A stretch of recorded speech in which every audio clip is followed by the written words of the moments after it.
हुजूर मुजद्दिद अल्फ़सानी अलैहि रहमत रिज़वान की खिदमात हयात से कौन सा बंदा वाकिफ़ नहीं है।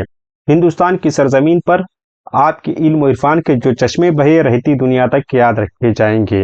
उन्हीं के जद्द हमजद हज़रत शेख रफ़ीउद्दीन फ़ारूक़ी काबुली अलैहि रहमत रिज़वान हैं। हज़रत शेख रफ़ीउद्दीन फ़ारूक़ी काबुली अलैहि रहमत रिज़वान की विलादत काबुल अफ़गानिस्तान में हुई और आपने वहीं इब्तिदाई तालीम व तरबियत हासिल फरमाई।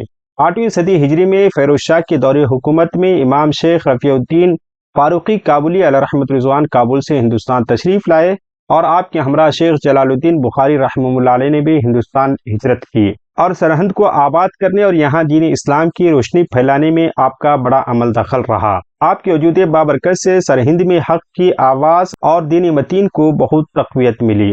हज़रत मुजद्दिद अल्फ़सानी अलैहि रहमत रिज़वान के 5वें जद हज़रत शेख इमाम रफ़ीउद्दीन रहमतुल्लाह अलैह हज़रत शेख जलालुद्दीन बुखारी रहमतुल्लाह अलैह के मुरीद और खलीफा थे।